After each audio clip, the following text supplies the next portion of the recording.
Alright, so election time. 2008 was an interesting time.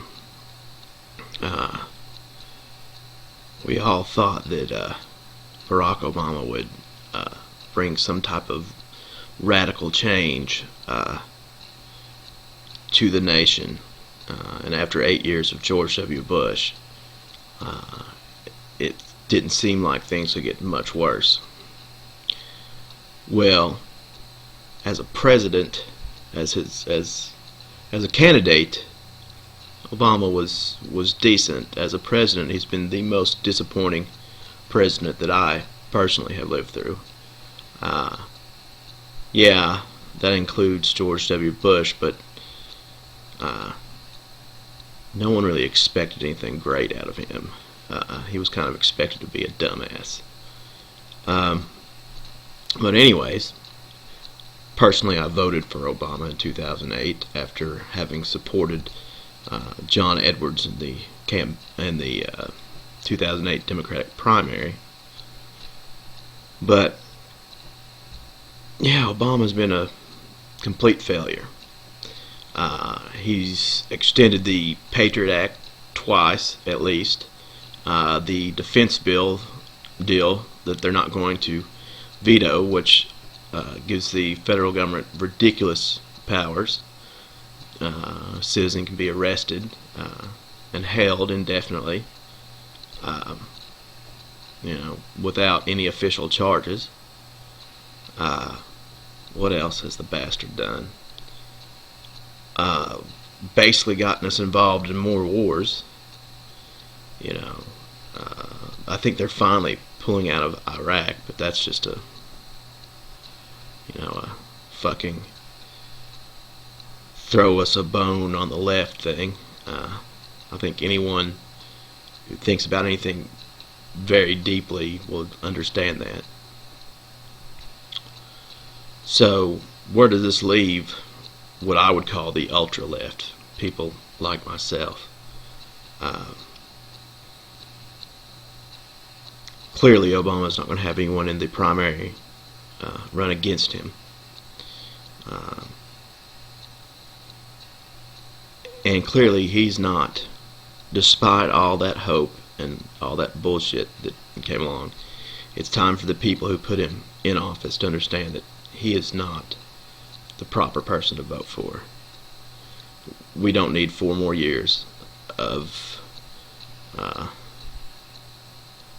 his style of backstabbing.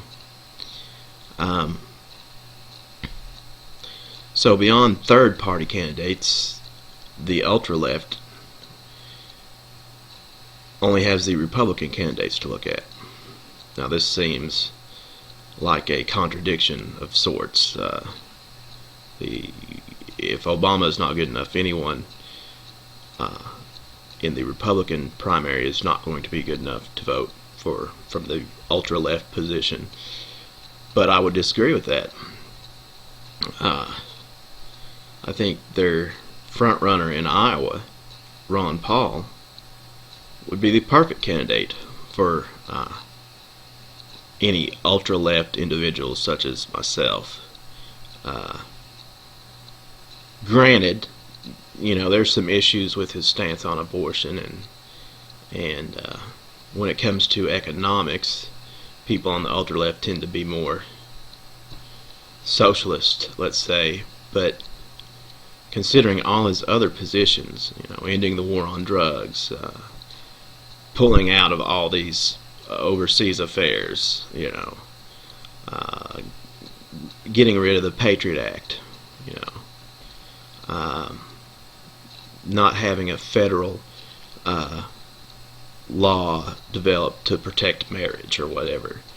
His goal is to extremely limit the federal government, and for him that obviously includes the economic side, which I'd be willing to try anarcho-capitalism if all these other things can work out. So it's not really about economics. It's about individual liberty. But and it's time we voted on things of that nature. But yes, I think if he were to be the general election nominee from the Republican Party, he could actually pull more votes from Obama than any one of the other Republican candidates. And I hope that if he doesn't get the Republican nomination, that he runs as a third party, because there's polls that suggest he could pull significant numbers even as a third party candidate. Mitt Romney is crap.